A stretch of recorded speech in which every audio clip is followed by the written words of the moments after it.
All right, coming up, Armageddon, which is going to be a blast, Bobby. But more importantly, I really hope the fine people of the Commonwealth of the state of Kentucky have tuned in today, Bobby, because one of their favorite sons' son is with us. Who do we got today, Bobby? One of the favorite sons. I like that.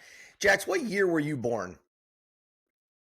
I was born in 1997, Bob. Wow. So I came to the University of Florida in 1997. I guess I didn't realize it was the year you were born. But I've known Jax basically since he's been alive. So Jax is John Pelphrey, Coach Pell's son, who obviously is a very influential man in my life and Mary's life. Kind of one of my best professional moments ever. Was the first professional moment I ever had. I was the first guy he hired when he got the job at South Alabama. That's always been kind of cool that I've been able to say that. His first head coaching job, his first hire, and then have been kind of part of his family and his part of mine for a long, long time. So the fact that we have his son, Jax, who I used to jump off that diving board in Mobile and hold you till he hit the bottom of the pool, you and Gracie. Very cool to have you here. Jaxson Pelphrey, good to have you, my man. Guys, it's great to be here. Thanks for having me. It's a great morning here in East Tennessee, so we're fired up to be here. Now, Mark, Jax is a banker. We got to get he's got to be at the job at 9. He's a professional guy. We got to loosen him up a little here. Make sure he has some fun, Mark. That's your job as the host. Let's do it. Let's make it happen. Well, let's start right there, Jax. We're going to put you on the spot. We're doing Armageddon. I mean, it's hard to think back 25, 26 years ago. This thing was a massive, massive hit. I guess it comes out as you're being born, right? You're 1-year-old. So you obviously didn't see this thing in the theater, but what is it about Armageddon that you love so much? Yeah, that's a great question. So really this movie, it was one of the first movies I remember watching with my dad growing up. And my sister's name is Grace, which, as you know, that's Bruce Willis's daughter. That's her name in the movie. And so we're going to talk about that a little bit later. But when we get to that emotional scene later on where he says goodbye to her, always made my dad kind of tear up a little bit. So I think it's just that nostalgic connection between he and I. But I think that this movie really embodies the American spirit and just what we can accomplish when we all come together for a collective good cause. And that resonates deep with me, Mark. That is a powerful answer, Bob. I know you don't have an answer that's that good, but what do you love about Armageddon? Liv Tyler's lips. I mean, I'm really into those lips. I think they're pre-Botox great lips. All joking aside, Jax went deep. We watched this movie and you get a kind of a chuckle on just the nonsense that's going on in this movie, but it's a great movie. You had texted me like, wow, I don't remember this part. I don't remember this. And you were kind of like, is this a great movie? Yes, this is a great movie. It is a great movie that because, everybody's relying on America again, that's going to come up in what holds up. Everybody just waiting on America to save the day. This end of world genre of movies is really coming into its own. Not a great time to watch this movie. Just the world is on fire and I don't need to watch New York and Paris. Well, Paris can burn, whatever. But New York just getting destroyed and people thinking the world is going to end. It is emotional. It's got one of our favorite guy, Bruce Willis. Although reading some of the stories, this guy was not a great guy to work with on a movie set. But a summer, actually, I don't know when this came out, if it was in the summer, but it's a blockbuster, a true blockbuster sci-fi Michael Bay movie that was very fun to watch. Too long, but very fun to watch. Yeah, apologies to our listeners in France, Bob. Remember, this is a worldwide podcast. So, that's true. No, I don't think we have them. We've got them in Ireland, and I'm pretty sure the Irish hate the French. As you mentioned, July 1998, Bobby, this was a summer blockbuster directed by Michael Bay, which he's got an interesting career. I don't know that you necessarily think of him right off the bat of the great directors, but wow, a powerful filmography that makes a ton of money. We'll go through him a little bit. You mentioned Bruce Willis. That's our guy, Bobby. I mean, one of our favorite dudes. Can't wait to do Die Hard. Just kind of a really cool cast, though. Billy Bob, Ben Affleck, Liv Tyler. I'd forgotten that Owen Wilson was in this movie when he popped up on screen. I was like, holy cow, that's Owen Wilson. Smash hit at the box office, over $550 million worldwide. It beat out Saving Private Ryan worldwide in box office receipts. That's almost hard to believe when you think back at it. Other big movies that year, Godzilla, kind of in the same vein. Something About Mary, an incredible comedy, and Deep Impact rounded out the top five, which was kind of the sister or brother movie to this. That was maybe a more serious take. Morgan Freeman was the president. NASA says that one was more, Tay Leone. Deep Impact was more accurate from a science perspective, but who cares? Everyone wanted to watch stuff blowing up and people landing on the asteroids. Other movies that might appear on this podcast from this year: Truman Show, Jim Carrey; Meet Joe Black, which we talk about the emotional ending here. Bob like soppy cries when he hears about Meet Joe Black. The Big Lebowski, and Bob, a shout out to Mary Manikowski-Pizotic. Patch Adams debuted in 19. She loves it. She loves it. Mark, let me talk about something here. Meet Joe Black at the end. Keep in mind, Anthony Hopkins is staring death in the face. Not only physical death, but Brad Pitt is death, right? And he's about to die, and he says, Anthony Hopkins asks death, should I be afraid? And death, Brad Pitt himself says, not a man like you. And that just gets, because could you imagine talking to death and death said no? That's what's emotional. But I've got one that has trumped Meet Joe Black, Mark. I just watched Wild Robot with my daughter in the theaters, and it is unbelievable. And I had to recline my chair. You know, we got those chairs that recline in the theaters now. I had to recline mine so far back away from my daughter because I was uncontrollably sobbing and weeping in that movie. It's an awesome, awesome movie. So sorry, a little sidetrack there. Now it's apparent. It's basically why it was so emotional is because it's basically a parenting movie, an adoptive parenting movie at that. So I don't know if it's going to hit home for maybe Jax. Jax is hopefully practicing to have kids, not to get too personal, but no kids yet for Jaxson Pelphrey. Jax, what do you think about Deep Impact versus Armageddon? Obviously, you like Armageddon better, but they're kind of always talked about in the same breath. Absolutely, Bob. You bring up a great point. I think one of the questions that a lot of people have while watching this movie is, can this be done? I mean, is this scientifically, is it accurate? So I did a little bit, no doubt. No, I did some research here. So November 24th, 2021, NASA did what they call the DART mission, which stands for Double Asteroid Redirection Test. So pretty much we shot something at an asteroid and hypothesized that if it was coming to Earth, can we move it out of the way and kind of change the trajectory there? So the synopsis was, yes, we can alter the course of the asteroid. So NASA spent $330 million US by the time that it hit the asteroid to do that, to get a yes. So, I mean, kind of. Jax, hold on right here. First of all, great job. You took it. I already know you took this seriously. Great job.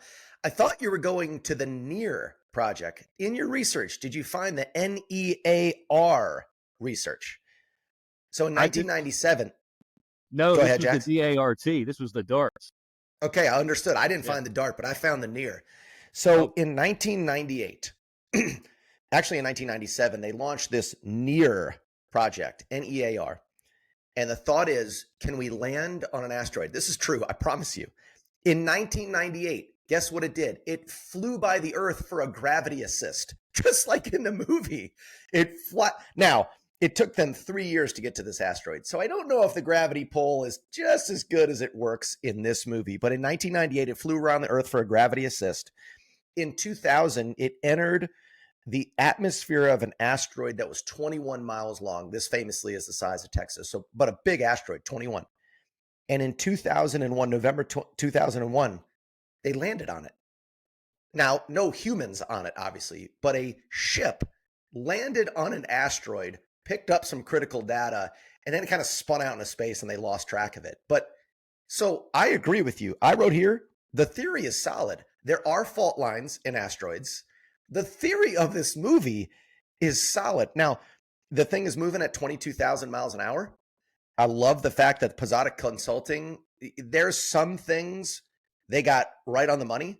As soon as they said it was going 22,000 miles an hour and they had 18 days, I got right on my calculator, and they were right on.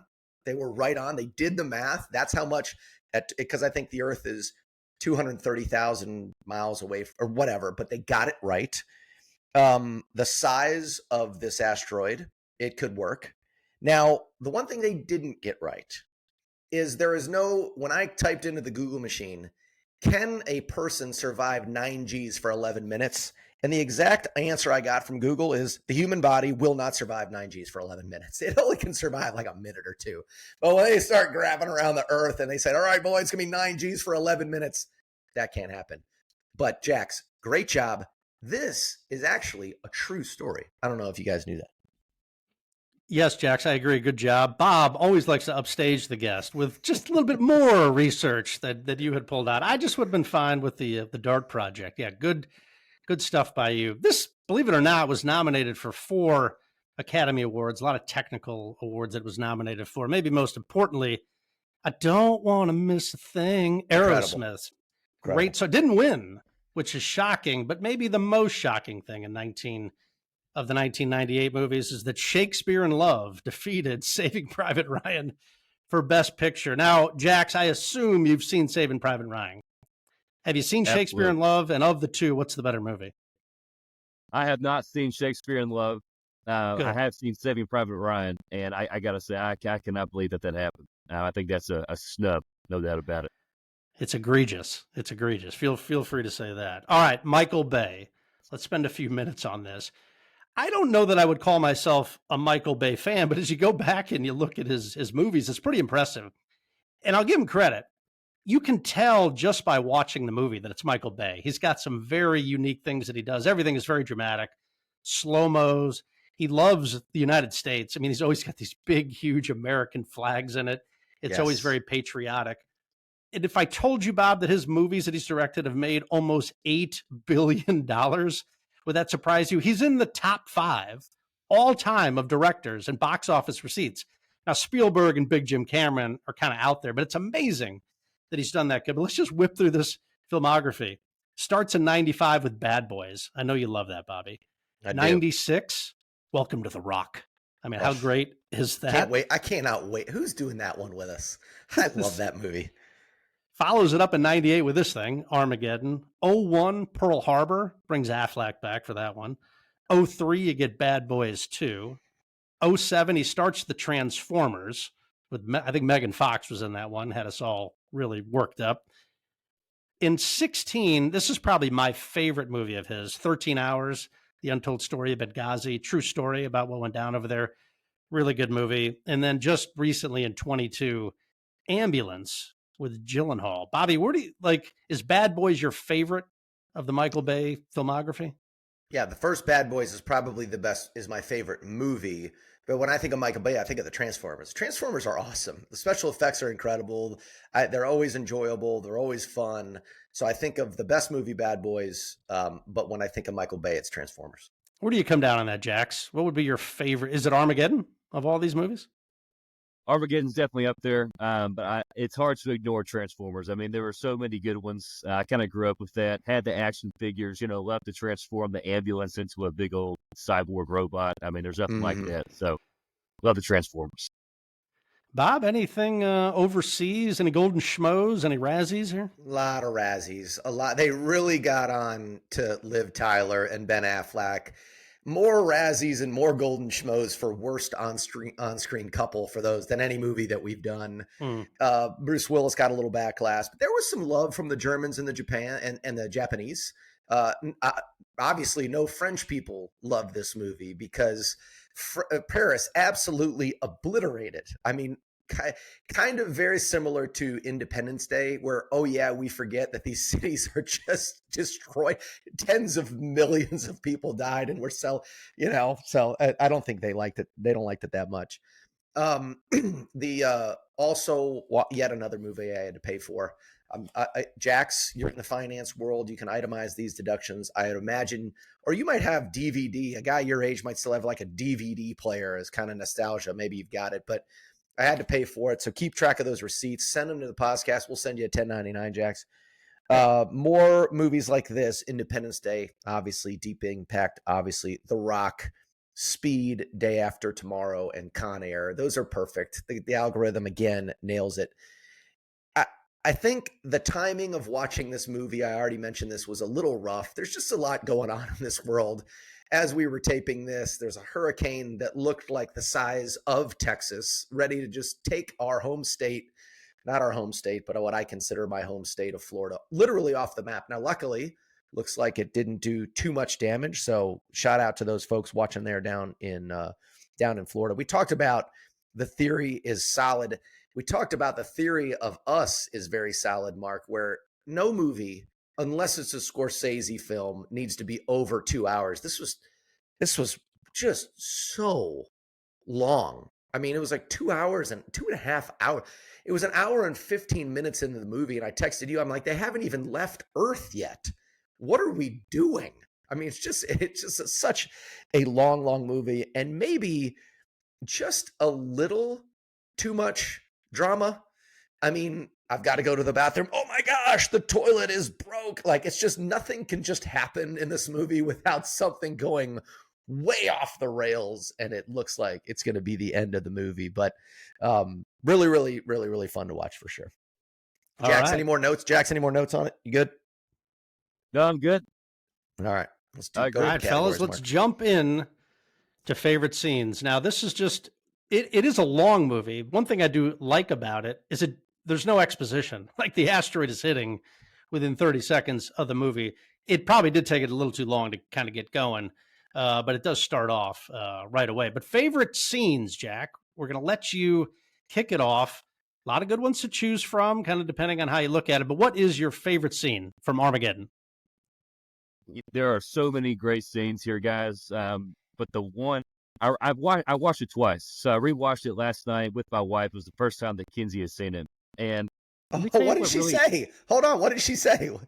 That she loved it. It was just action packed, 90s thriller. So she was all for it.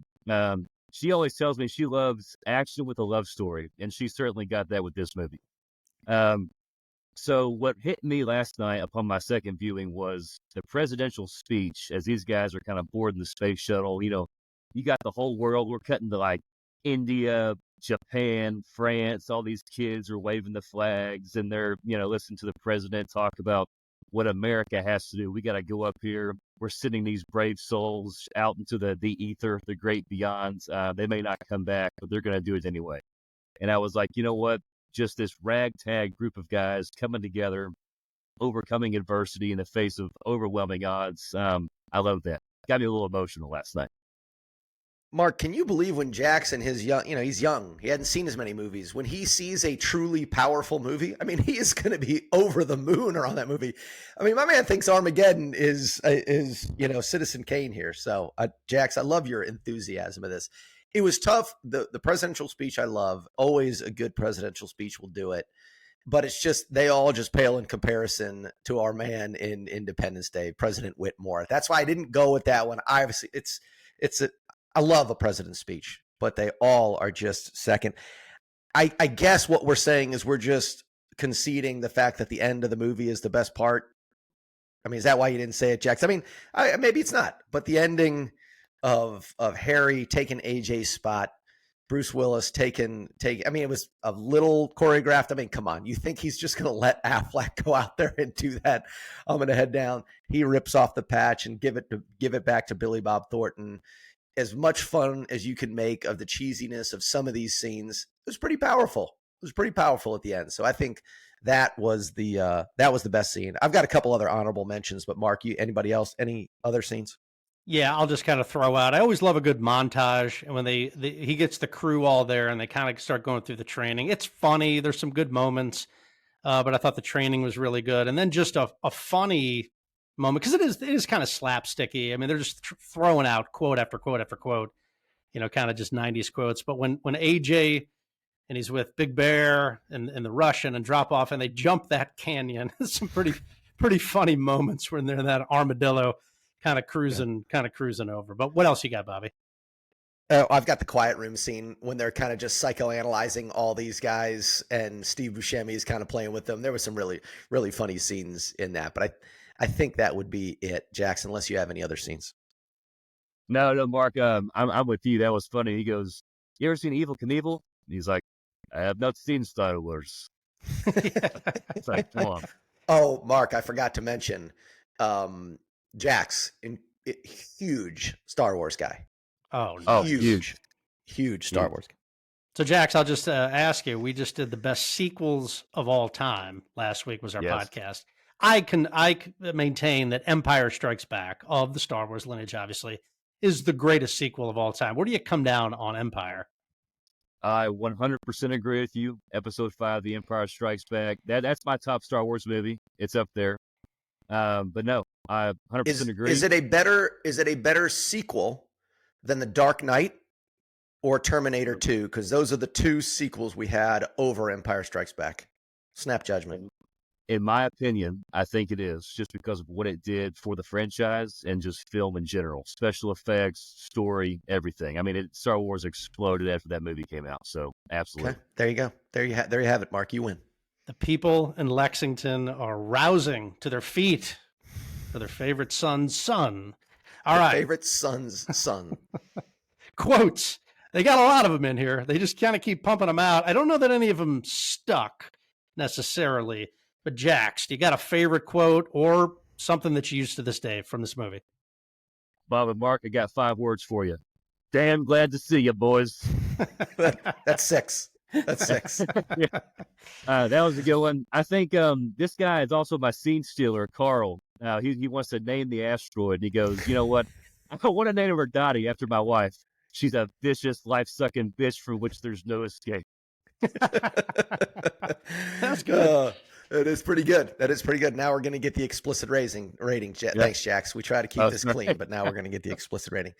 So I don't have one quote from this movie other than this. And if the thought process is, there's 2 categories of quotes. Ones that we use all the time, right? Caddyshack kind of set the bar for that. But the other type of quote from a movie is, as soon as you hear it, you know what movie it's from. And I would say this has one of the most recognizable quotes ever. And Mark, you already said it, is, I don't want to close my eyes. You hear that song. Yeah. And I don't want to miss it. You are right into Armageddon. I mean, that is and we have missed the ball, Mark, because we have done this category plenty of times. It's movie equals song, and Eye of the Tiger is Rocky. I don't want to miss a thing. Armageddon is way up there, and I don't know how we missed that. It's a good point, because you can't hear that song and not think of the movie. That's a good one, Bobby. I think ultimately we always come down to, what is it, Danger Zone or Eye of the Tiger kind of wins that. Well, we also said You're the Best Around is leapfrogged with Karate Kid. And Bob, the only quote that go ahead, Jax. You were at my wedding, Bob. That was Kinsey and I's first dance song right there. So it's definitely a nostalgic thing for me. It's an amazing song. It's an amazing song. The one that I had that I like is, when they agree to go into space and do it, and they've got some requests. They have Bruce Willis kind of go to the guys at NASA, and he's just like, none of them ever want to pay taxes again. Ever. Which is... Well, more to come on their requests. I mean, more to come on their requests. All right, fellas, what holds up 26 years after its debut? Jax, I guess that incorporates your lifetime. What holds up from the movie for you? I've got a couple things on here. So let's start with CGI and 90s action movie explosives. I think it still looks pretty good. So I think that holds up. I think nuking an asteroid to save mankind, that holds up. I like that. Mm-hmm. The soundtrack, as we talked about, Aerosmith, phenomenal. Definitely holds up. How about hitting golf balls off an oil rig at protesters in the South China Sea? Loved it. I love that part of it. Incredible. Greta Thunberg, she may not like that, but that definitely holds up. And then I don't know if I can say this, but the thing with the animal crackers with AJ and Grace, that holds up. I like that. I mean, yeah. Why couldn't you say that? I mean, you didn't say any bad words, Yeah, you're all good. You know what holds up, Mark? Damn helicopters. We get texts, we get emails, enough with the helicopters, but when Owen Wilson is on that horse and those helicopters come up with like the gas fuel kind of mirage with the sun in the background, helicopters are amazing. I love when people hear bad news, especially political figures like a president, and he goes, "My God." I mean, that's always good. That's always good. Fighter jets hold up. America saving the day. I understand there's probably an Armageddon Indian version where the Indians are going up there. The India people are finding somebody, or Sputnik is going up there, but maybe I don't think so. I'm not watching it. It didn't make $500 million like this one did. America saving the day holds up. Meeting the heroes on the tarmac, they just land and everybody's running out. I love they're all walking out and like there's two like medical guys and they just like slap hands. They're like, yeah, they're meeting their heroes. The Twin Towers, man, seeing the World Trade Center. I just wonder why we just didn't build them right back where they were in the same exact buildings as a big FU to those folks over there.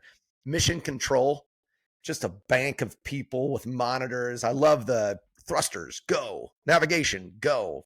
Mission Control always works. And then, what holds up? Technology improving. Well, Jax, I agree. 90s, it held up. It looked good. But man, I'm so glad Interstellar isn't filmed by Michael Bay and the same things he used now. But just so technology improving, giving us unbelievable special effects now in our movies we got without, being unburdened by what happened in the past. Not crapping on the Armageddon sci-fi and CGI, but I'm so glad it's getting better. I think that's great. I think that's all we got. Yeah, great list, fellas. Bob, I love a narrator. We get one briefly. More on Charlton Heston to come. You mentioned the Twin Towers. Space exploration. I mean, that holds up. We got Musk just kind of doing things. He's going to Mars here. I got questions on that, Mark, though. I got questions on that. Okay. And then the final thing, I love the USA. You're right, Bob. Just everybody when are the Americans going to figure this thing out? But the courage of humans, right? Like, I have no doubt if this was going on, there would be 15 dudes or women that would go up there and try to beat this thing, right? I mean, the courage of humans in times of desperation holds up, and it always will hold up. All right. I hate to do this. Questions. Look, when you make a movie about either time travel or flying into space and doing this kind of stuff, there's going to be questions. But I agree with you, Bob. I do think they hit it. I was so happy when they said the asteroid was the size of Texas. Like right off the bat, I'm like, Bob will be satisfied. I mean, that is a big, big asteroid that if it hits the Earth, game over. Like they don't have to kind of mess around. Well, like, half the population. No, this thing hits, it's game over. So Jax, we'll start with you. Any lingering questions from Armageddon? Yeah, I mean, why don't we bring a gun to space? I mean, we talked about stuff that works in science, and that's definitely not one of them. Going back to the request that the boys had, I mean, who killed Kennedy? That's my question. I mean, I want to know. It's still kind of floating around out there.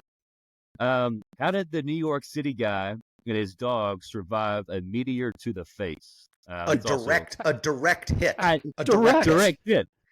Also, this is also a big head scratcher here. How did a guy with a C- in astrophysics become a scientific advisor to the president? I mean, what are we doing? Jax, I think that you missed it. That's what's in what holds up, because it feels like everybody advising the government had got a C in whatever they were supposed to be. You're Good right. Point. That could be true. And being a banker, this had to be on here. So Rockhound gets a $100,000 loan at 60% interest. I mean, whoa, baby. That's pretty high. So that's a big head scratcher for me. That's awesome. Jax is out there giving loans. If he knows the asteroid's coming, he's out there with a sheet of paper and an application, just a pulse, get it going. I got a question. Steve Buscemi, right? Everybody knows who he is. He's obviously made some dollars in his career. Why didn't he ever get his teeth fixed? Maybe that's his calling card. I don't know. I mean, on the time, it's 1 hour, 2 minutes, and 12 seconds. He opens his mouth. He's got a tooth like in the roof of his mouth. Like, go rewind, folks. 1 hour, 2 minutes, and 12 seconds. I'm like, it's just a lot going in there. And I think for a couple $1,000s, which I'm sure the reason he said he did this movie, I don't know if you saw this quote. He said, Buscemi, why did you do this movie? Because he's technically a serious actor. He's done some weird parts, but a very critically acclaimed actor. He's like, I wanted a bigger house. That's why I did the movie. Why not just get a slightly smaller house and fix that rack ears? Ben Affleck is playing on Liv Tyler's stomach. We've mentioned it several times. And he said this was a gazelle. That animal cracker was not a gazelle. It had like 5 legs. It was like maybe like a big, Why not just have a gazelle animal cracker that looks like a gazelle and call it a gazelle? Why wouldn't they do that, Mark? Again, Podcast Movie Consulting Group. Harry watches his daughter making out with AJ. It's weird. It's like right before the night that's going, he's walking through and he's just kind of like looking at AJ and his daughter making out. Thought that was kind of weird. I was going to save this till Bob's big question, but Jax, is Liv Tyler hot? Oh boy, Bob, my wife and I just celebrated our 1 year wedding anniversary, so I want to keep that going. So I'm going to plead the fifth on this year, Bob. I'm a married man. I want to stay that way. Okay, like he's newly married, Mark. He's newly, just because you say a woman is hot doesn't mean you are automatically going to the courthouse for a divorce, Jax. But you'll learn that, Mark. Liv Tyler hot? Affirmative. Okay, but she is on that. It's, I could see somebody saying, Jax, we did this. I don't know if you've listened to the podcast. Uma Thurman is another one like this. Like, hey, hot or not? Gwyneth Paltrow, hot or not? Famously, we had listeners text us and say, you pigs, she doesn't exist so that you can call her hot, which now I kind of want to, shoehorn that into every one of our podcasts. Harry owns his own oil company. The rig itself costs $400 million. That's what a standard oil rig costs, $400 million. Now, there are small oil companies. I dug deep into the internet on this. There is this section of where guys will only own an oil rig, but Harry doesn't seem like the guy that would own his own oil company and oil rig. I thought that was a little much. Another question. Billy Bob Thornton says, hey, why didn't you see this coming? Well, sir, you gave us a $1 million budget to scan the sky, and that only gets us to 3%, and it's a big damn sky. So if you do the math, they only need $33 million to scan the entire sky. Like, that seems like a good use of money. Like, it's not like $1 trillion to see the whole sky, only $33 million to see the entire sky. My last question, they're up there, they're at the beginning. The space shuttle gets absolutely destroyed. New York City gets destroyed, and we only go to DEFCON 3? I mean, DEFCON 1 is like nuclear attack imminent, but I mean, if this isn't DEFCON at least 2, I don't know what is. Kind of asleep at the wheel, those guys there at the Pentagon, I think. Just a bang up job by you. Really going it's not a gazelle. Deep. It's like an elephant. Why just put a gazelle in his hand? I love it. I'll just add a couple. When asteroids hit like bombs like that, I mean, hopefully we're never in a situation to find that out. But these things were coming in hot, like glowing hot, and just kind of bomb impacts when it hits there. Bruce Willis, who we love, Bobby, very much, and this is his rig, right? He's shooting a shotgun on the oil rig. That can't be safe, correct? I mean, got to be an OSHA violation, but that seemed like, I know he was trying to send a message, but he probably could have incinerated the whole rig. To your point, Bob, would we not see this asteroid? It seems like the size of Texas that we would be able to get this. The other one that confused me a little bit, when they get on the Russian space station, they're not wearing suits, and it appears there's gravity on the space station. They have no trouble walking around. Did I miss something? You did miss something. They started a spin. I had this in my question. They started a spin to simulate gravity, which I think equals, hey, we don't want to pay for an anti-gravity movie set. They're like, yeah, it just spins, so there's gravity. Yeah, you missed a little part.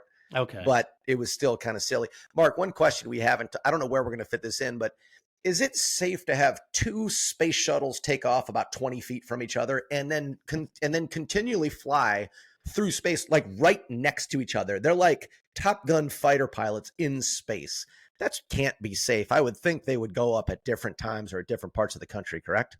Agree. That seemed a little like they were just cruising down the interstate together, these space shuttles, and like they landing on each other. They drop their thrusters and it almost hits the other shuttle. Like, could you imagine? We were going to do it, but we dropped a booster and it just exploded the other one. Sorry about that, world. You're about to die. Yeah. Did we not have widescreen technology when this thing was made? They really compacted it. All right, Bob, final question of the questions for you. Would it just not have been more efficient to send John Creasy to this asteroid? He would probably, as a man on fire, could easily take care of this thing, correct? So I bring this scene up a lot. He puts this bomb that's like in an egg up a guy's butt. And what do you think happened to that crooked cop's body when that bomb went off. Probably split him nice and clean.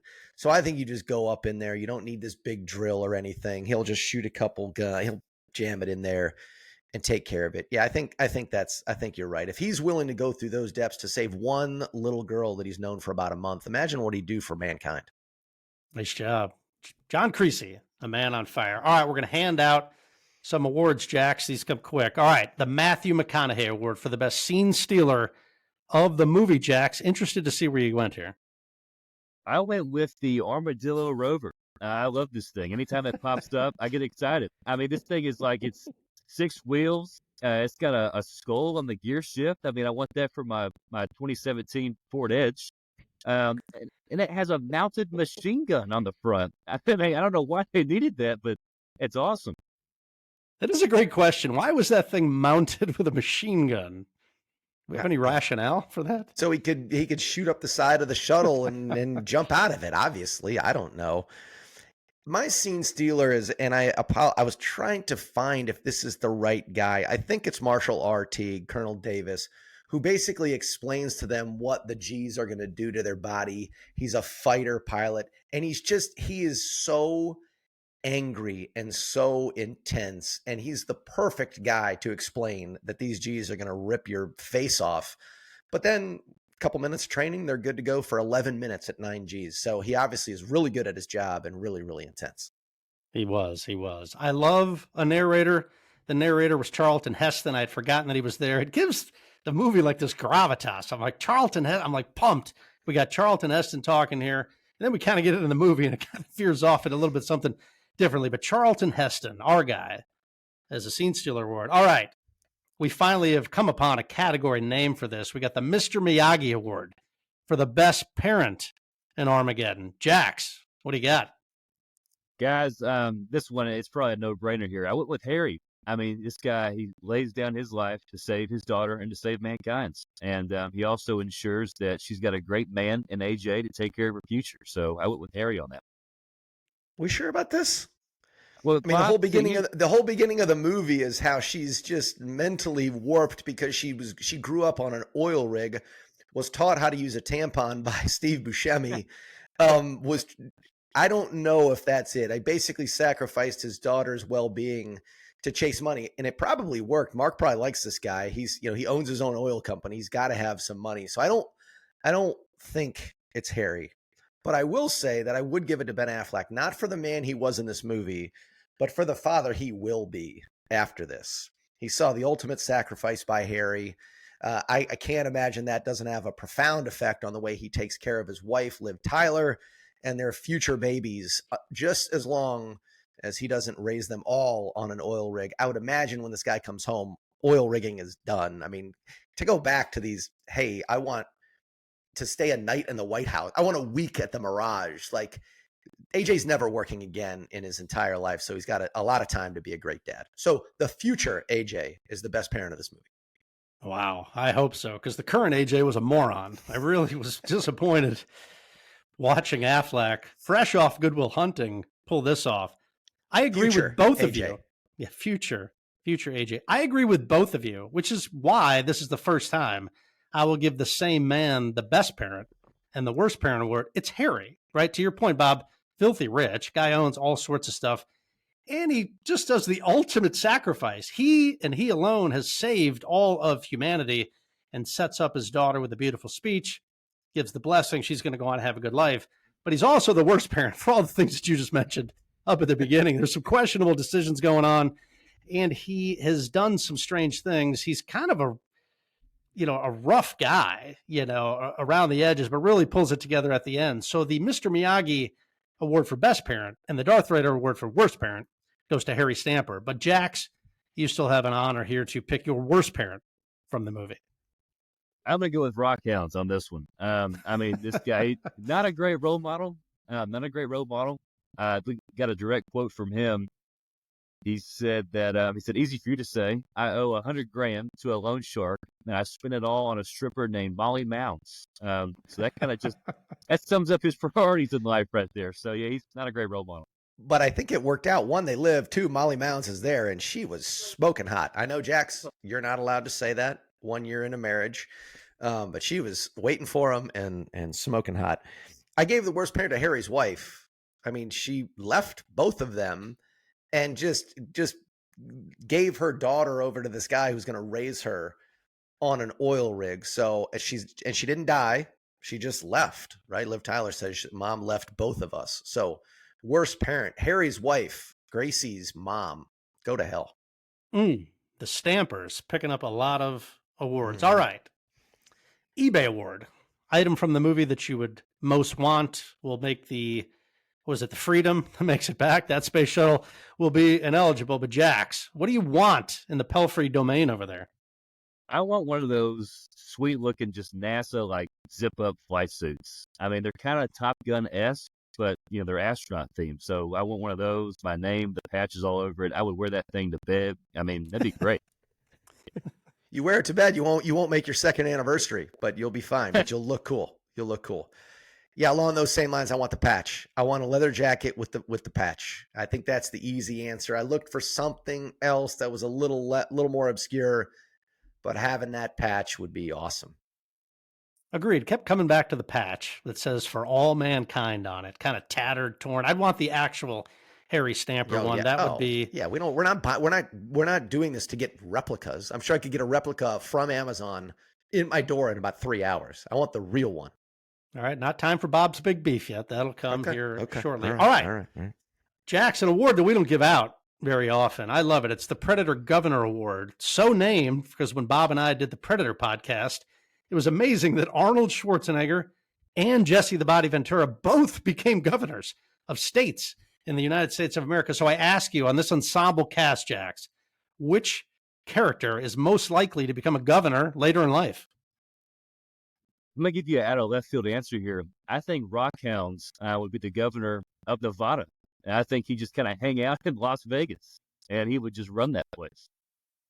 It's not a bad choice, but I think I'll go one step further.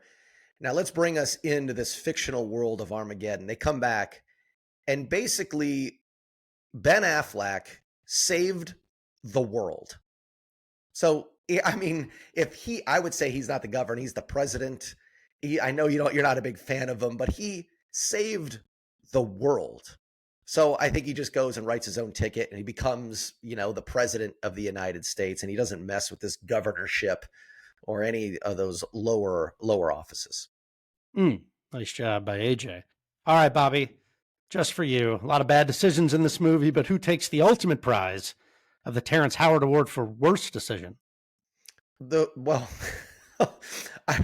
Jax kind of stole my thunder.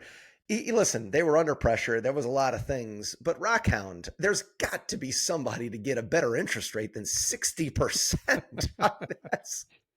I mean, I should have done the math. What does he owe on the day he gets back? I mean, he might not even have enough money to just cover the VIG for the time he was in space. So yes, I would say Rockhound, just a poor fiscal decision.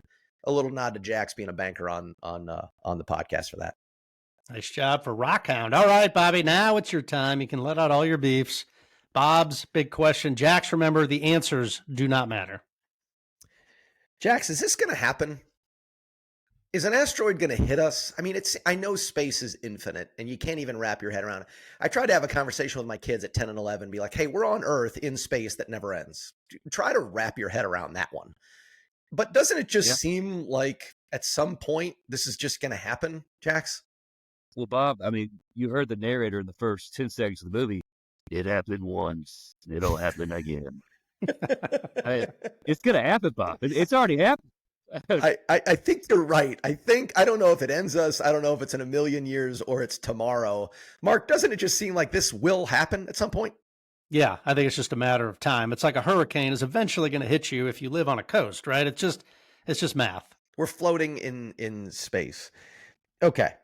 So I don't know if you guys, this guy, Sean Ryan, was on Joe Rogan's podcast and he brought up something that I was like, oh my gosh, why have we never been back to the moon? So think about this. We went there, in the 60s?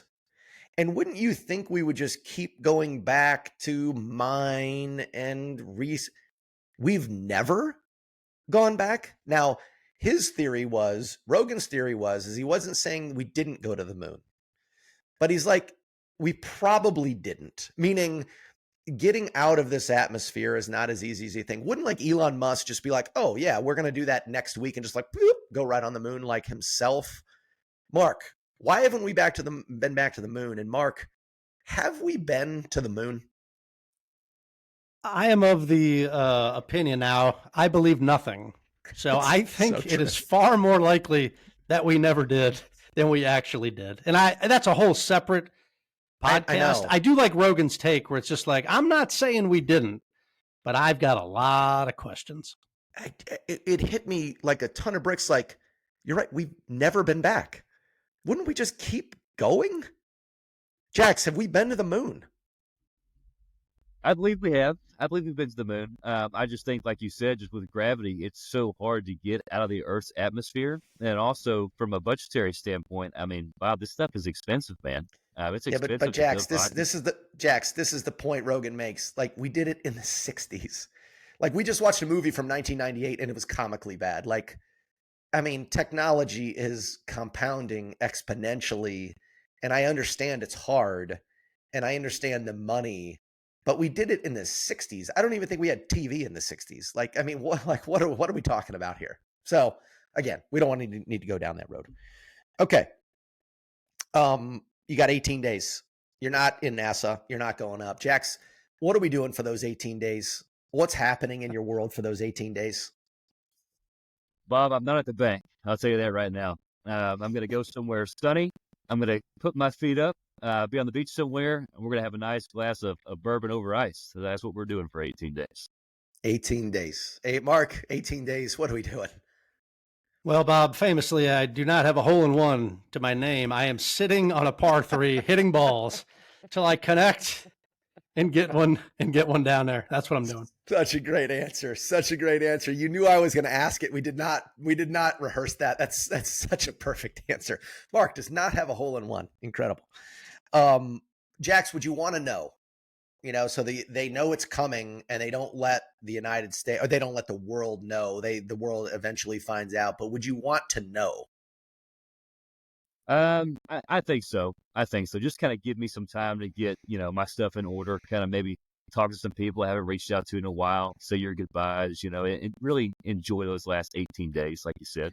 Maybe get Jax, a loan for $100,000. I mean, just Jax, you said something that struck home in this movie. You said, "Hey, I'm going to call some people I haven't, or I should have been reaching out to." Oh yeah. Why do we need to wait till an asteroid is coming to us to end the Earth to go talk to those people? Going a little deeper here, Jax. What you like? Yeah. Meaning, like, hey, it's like I'm going to go see my family, be with my family. Well, why wouldn't we do that all the time? Why do we have to wait until something bad is on the horizon or something bad happens? Why do we do that? That's a great question, Bob. No, I think we get complacent as human beings. I think it's important to, not let complacency kind of seep in and to really tell the people around us that we love them and that they matter to us. So, great question by you. Jax, here's my challenge to you. After this podcast, find out who that person is and go reach out to them, and then come back on the podcast and tell you how it went. Mark, we're not going to go through the requests. The requests are just ridiculous. Though all those people, Rockhound and Papa Bear, they should have been disqualified from this mission because they obviously have nothing to live for because their requests are asinine. 1 week at the Mirage. I'm going to go save the world. I'm going to land on an asteroid and probably die. I'm like, I want to own the city of Las Vegas because you could have asked for anything you want. Everybody's going to give it to you because you don't think you're going to work. And they're like, give me a week. Give me a night at the White House. Give me no taxes. Like, of course I'm never paying taxes again. These are just the standard things. Mark, what are you asking for? And what is your last meal? So this always comes up. Kind of, hey, Mark, what are you asking for? And what's your last meal? I want a membership at Augusta, probably the first question. And then the meal will be at Augusta, prepared by those chefs, just a wonderful ribeye, medium rare, probably some crab legs on the side, lobster, potatoes, the whole fixing with the most expensive bottle of wine that Bobby Jones himself put down in that cellar. Okay. So you can have anything in the world and it's in a membership to Augusta. Okay. Jax, what do we got? My mother-in-law fixes this great casserole. It's a hash brown casserole. So I'm taking that as my last meal. It's unbelievable. Got hash browns in there. It's got cheese. I mean, it's unreal, guys. Unreal. It's some real hometown Kentucky cooking right there. So I'm taking that. And what am I asking for? That's a great question. I mean, does it really matter? Because we got 18 days. I mean, is it going to really make a big difference? No. What are you asking for if you're one of the astronauts going, and if you come back, what is my reward? What is my reward? I want a house down there somewhere on the coast, ocean front. Look at the water. That's what I want. Yeah. You guys, whatever part of your brain that uses the imagination, you guys were obviously born without. You guys are going to basically go to your death and save the world. And Jax wants a house and Mark wants a golf membership. So kudos to you guys. Mark, do you actually need any skill to be an astronaut? Now, once you get up to fix the spaceship, yes, to look at the rocks and do that. But if I took you in your state right now, right to Cape Canaveral, and launched you into space, I think, what skills do you need? Yeah, I think it goes back to the central question, which is kind of what I'll ask at the end, because they say easier to teach astronauts how to drill or drillers to be astronauts. I think if your body can withstand it and they strap you in the rocket, and once you're up there, aren't you technically an astronaut? So I think you could do it. Now, as long as nothing technical is required, like I ain't got to fly the shuttle, something goes wrong, I think that's where the astronaut comes in. But I'm sure it ain't easy. Yeah, I know, but physically, it's kind of like you're just going to I don't think you're going to die going up there, right? Maybe you pass out, maybe you throw up, maybe you're uncomfortable, maybe you're this, maybe you're that. So if any of you astronauts are listening, there's no skill really in what you do. So just want to make sure everybody knows that. All right, a little closest to the pin. Closest to the pin, Jax, is I'm going to ask a question. You guys guess. Okay, 9 G's for 11 minutes. We know that's right. What is the most amount of G's that any human has ever survived? Jax, most amount of G's that anybody's ever survived. I'm going to go with 12. Mark. Pete Mitchell survived 11 G's in Top Gun Maverick, so I'll go with that. 11. 46 G's. Now it was like basically for a second. It was 46 G's, and I wrote his name down, and I can't read my writing here, but 46 G's. Now here's the other closest to the pin. The most amount of G's that anyone has ever experienced. Now this guy unfortunately perished. Most amount of G's anyone has ever experienced. Jax. Let's go above that last one. Let's go with 60 G's. 60. Mark? 60.5. 60.5 is the winner because you're close. 218 G's. What they say is, so there was a NASCAR driver, and it's the guy that hit the fence. So he bolted up, hit the fence, and they say when that fence caught him and ripped him, it was probably 218 G's that he got. So last question, Jax, you're up there. There's a nuclear weapon. It's going down. It obviously doesn't go down to 6. It goes to 0.00001. What do you cut, the blue wire or the red wire, Jax? I had this conversation with my wife last night. I'm cutting the red wire because you know what, Bob? I got Kentucky blood in my veins, and Louisville is color red, so we're cutting the cards, baby. We're cutting that red wire. That is an incredible answer. I love that answer. That's amazing. Because the red can't be worth anything. The red is just crap, right? The red is just nothing, like the Louisville Cardinals. Exactly. Snip that thing. Okay. Yeah. Mark, same answer. You're going to give the same answer. Yeah. That's the best answer anyone could ever give. I love it. I'm sorry. That was the last thing. They said they spent $250 billion in defense. Any idea what the Department of Defense budget is in 2024, Mark? $1 trillion. 1.94 trillion. With a T. 0.94 trillion. Had a little inflation since 1998. That's it, Mark. Those are all of my questions. Nice job. Went very deep. Jax with the best answer that's ever come out on Bob's Big Question. I love when stuff like that. Louis, the hatred, just you're born with it. I love it. All right. The Rudy Sack Award given for the most emotional moment in the movie. I think this is probably a layup, but you never know. But Jax, I assume you're going with the great sacrifice at the end by Harry Stamper, correct? Absolutely. I'm going to out my dad here a little bit. So every time we watch this movie, I think it's because it's my sister's name is Grace. And so when Bruce Willis looks at the camera and he says, Gracie, I'm not coming home, honey. I mean, it's Oh, it's a tearjerker. I mean, that it will make a grown man cry. So they that will. one gets me Yep. every time. My wife certainly had tears coming down her face last night. So absolutely, that's the Rudy It Sack for me. it's always funny when a kind of a out there science fiction movie makes you cry. And it did when he's looking at that saying goodbye to his daughter. I can only imagine if my daughter's name was Grace. Like, yeah, I could definitely see that. No shame in that, Pell. No shame in that. That's my winner as well.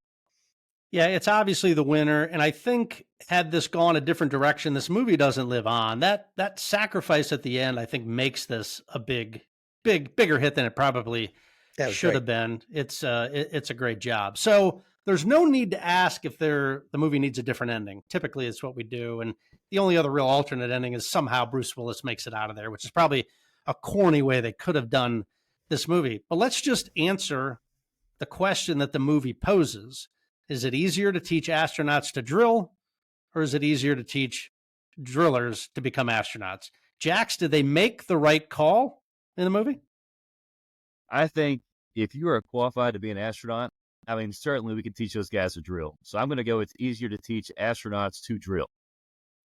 I think I disagree. I really do. If I really put some thought into this, I think that drilling the machines and the pull it back and the RPMs and the this, and I agree. I made fun of the astronauts. I love the astronauts, love America. But I think that drilling is a little bit more specific.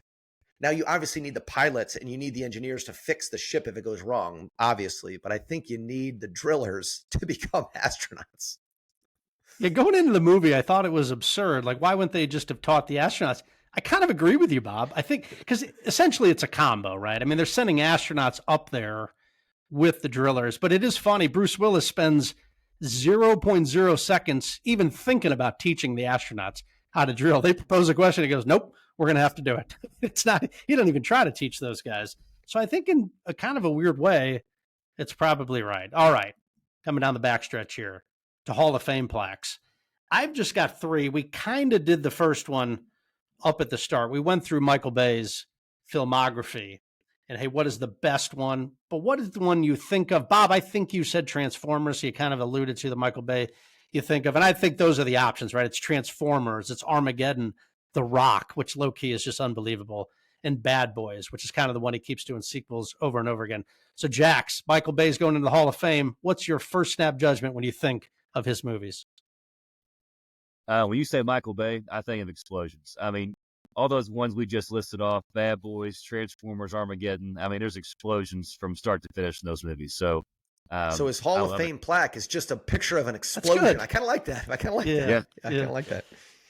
That's kind of good. And I think Bob goes with Transformers. I'm just going to have a billowing American flag just kind of blowing in the wind. I think he always kind of pulls like on a barn, off. like on a barn. Yeah, like on a barn. Iowa. Yeah. Kid running with a baseball glove and a hat. Yeah, with a plane. Kind of near it. Yeah. Aerosmith. We have made a little bit of fun of I don't want to miss a thing. I made no fun of it. Maybe you did. I didn't make any fun of it. Apologies. When you hear Aerosmith, what are you thinking of? You thinking of Dream On, Sweet Emotion, Living on the Edge, Walk This Way, or I Don't Want to Miss a Thing? Jax, what's the first song that comes to mind when you hear Aerosmith? Yeah, no, it's got to be I Don't Want to Miss a Thing. You know, like I said, I danced to that at my wedding, so that one hit close to home for me. Steven Tyler. If Steven Tyler's listening, he's just like, gosh, dang it. 100 years of touring and making songs, and I've got to listen to Jaxson Pelphrey tell me that my best song is I Don't Want to Miss a Thing. Now, Mark, you posed this. What do you think of? I had a Hall of Fame plaque for best Aerosmith song. So I think it's the best live song I've ever seen done. I saw it with you, Mark. I thought that was the best live song I've ever seen performed, which is Dream On. I think Dream On's the best one. I agree. Bob and I did see that. Remember Lenny Kravitz opened for him? We saw him. Awesome. And the entire night, everyone was waiting for Dream On. And when it first starts, it's amazing. Incredible. Goosebumps, so I would go right now. Goosebumps right now. Yeah, I would go with Dream On as well. We'll wrap it up with Liv Tyler. Now, Bob posed a question earlier. I think she's really pretty. But what do you think of? So you got this movie, Armageddon, which was a big hit. She's in Lord of the Rings as Arwen, which was a massive trilogy. Or is she the daughter of Steven Tyler? Jax, what's on that Hall of Fame plaque for Liv Tyler? She is Arwen from Lord of the Rings. That's what I'm putting her up there as. Obviously, those are 3 great movies. The book is tremendous, so absolutely, that's where we're going. Yeah, this is where age makes a difference. It's neither of those. It's the music video Crazy with Alicia Silverstone. That's all I think of with Liv Tyler. So I guess you could say that means she's Steven Tyler's daughter, but that's what I think of when I think of Liv Tyler. Yeah, I'll go with Jax. I'll go with Arwen. That just she kind of looked like an elf, just when you look at her. I think there's no way that if you ask 100 people, Liv Tyler is Arwen from Lord of the Rings, and I love Lord of the Rings. You guys are both wrong. You already had your opportunity with your questions and your beef, but now you get another opportunity with your Hall of Fame plaques, Bobby. We're not doing Billy Bob Thornton? I thought you were going to do that one. Jax, I'm saving him for when he's in a different movie. Okay, I just brought him up. Billy Bob Thornton, Jax, his Hall of Fame plaque. And Jax, if you haven't listened to the podcast, it's if Billy Bob Thornton goes into the Hall of Fame of whatever, the Hall of Fame is irrelevant. What is on his plaque? What signifies Billy Bob Thornton? And you nailed it with Michael Bay with an explosion. Yeah. That's a great question, Bob. Kind of put me on the spot here. That's okay. I'll give you some choices. You got Goliath, the TV show, which is good. You got Friday Night Lights. You got Bad Santa. You got Angelina Jolie, which that has happened sometimes. Ryan Reynolds' Hall of Fame plaque is Blake Lively, or my winner, Sling Blade. Let's go with just some high school football in Texas, Friday Night Lights. Okay. Mark? Sling Blade. Yeah, I think it's Sling Blade. I think it's Sling Blade. I think it's Sling Blade too. Best end of the world movie. Now, End of the World by natural disaster. I Am Legend does not count. 28 Days Later does not count. This is natural. You got The Day After Tomorrow. You got 2012. You got This Is the End, which is amazing. Deep Impact. Dante's Peak. The Birds, which technically doesn't end the world, but it's pretty scary. Contagion, or San Andreas, or obviously Armageddon. Mark, best end of the world movie. No Independence Day on there? That's Aliens. Those are Aliens. Oh, okay. I'll go with this one. I'll give Armageddon the nod. Okay. All right. Best lips. Got Liv Tyler and Angelina Jolie, which I think it's a 2-horse race. Liv Tyler and Angelina Jolie, but I'll throw Anne Hathaway, Kylie Jenner, Scarlett Johansson, and Megan Fox. Jax.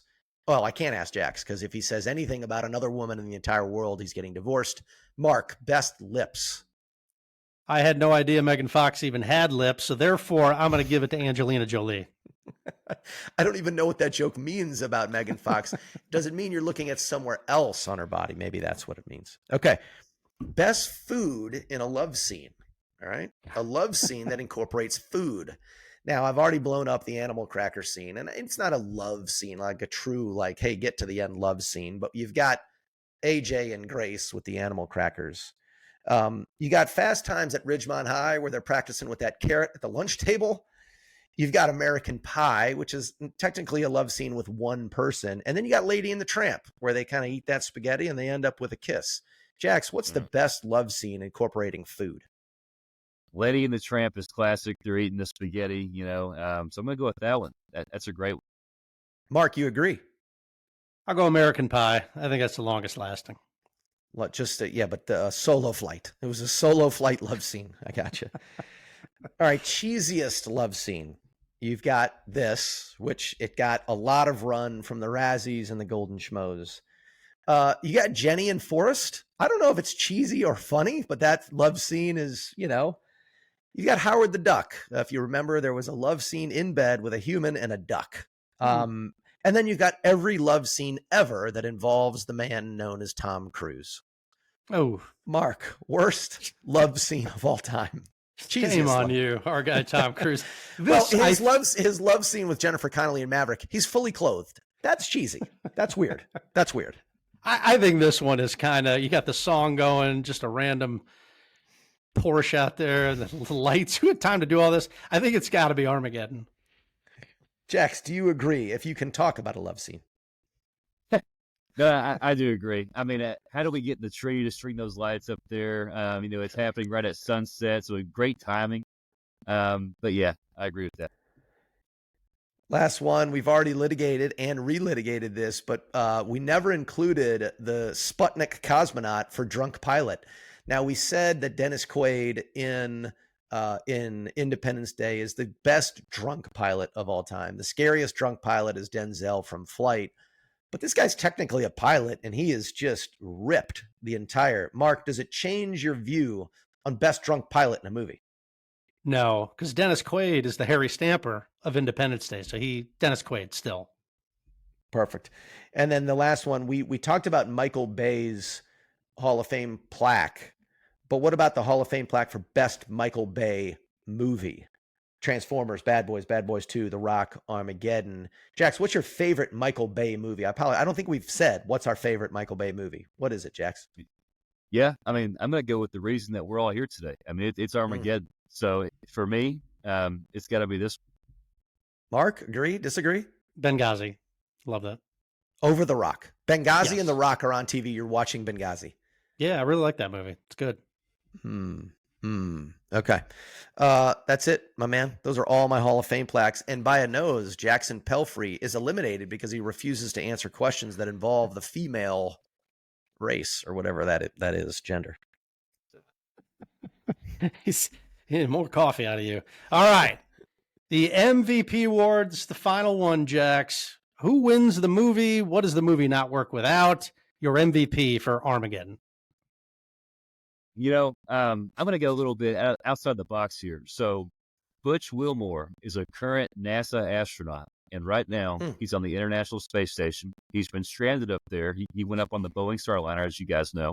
Did you guys also know he's a fellow Tennessee Tech University alumni like myself? Ooh. Oh, So- what a pull. Holy cow. Before Butch went up there, we got in contact with him, told him we were big fans, and Butch sent us the crew flight patch. So look at that. So you got, on. That's So you got- incredible. oh yes, we got the Boeing Starliner, and then we got this one from the International Space Station. So I'm going to go with Butch Wilmore. So he's still up there. We're hoping to get Butch back sometime in February, but hope he's hanging in there doing well, and can't wait to see him soon. Wow. Mark. Drop the mic. Drop the mic. Drop that little prophylactic mic you've got there, Mark. No need to say anything else. Just cut the line. Hopefully this gets to Butch. Can we get this to Butch? Do they have Spotify? Do they have YouTube up there? They've got to have something. I mean, aren't they technically closer to the internet if they're up there? I mean, I don't know. Where does the internet come from? So they got to be able to get this, right, Jax? Oh yeah, got to. I mean, there's satellites going on up there, so yeah, absolutely. Great, Jax. Fantastic job. I'm done, Mark. No need to talk anymore. Yeah, no, I think that kind of steals it. I was going to say NASA, but he kind of ones up the One whole up. deal. No. Jax, unbelievable performance out of you. It's amazing. This movie came out before you were born, literally as you were being born. So that is something. I hope you had a good time. Any final words? Guys, it's been an honor being here. You know, I'm a longtime listener, so to get to come on here and talk to you guys this morning, it's a dream come true. So hope you'll have me back, and thanks again. Jax, what we said, well, we'll have you back for some sort of Star Wars. I don't know if it can be Empire. We're kind of reserving some of those really top movies, but I mean, Mark, he would be a good candidate because here's what you're tasked with, Jax. Be prepared. You obviously were. I mean, you were very, very prepared. Have a take, have some takes, have some thoughts. You did that. Check mark plus. We got some listeners, but there's going to be some point. We've done 30 something movies where this one person you're going to forward it to, and then we'll be able to quit all of our jobs. That's what we're going for. We're not close to that, just as you can tell by the paycheck you got for this podcast. But expand the base, Jax. You did an awesome job, man. It's awesome. Fantastic. Great job, fellas. Enjoyed it. Until next time, this has been the Pozcast.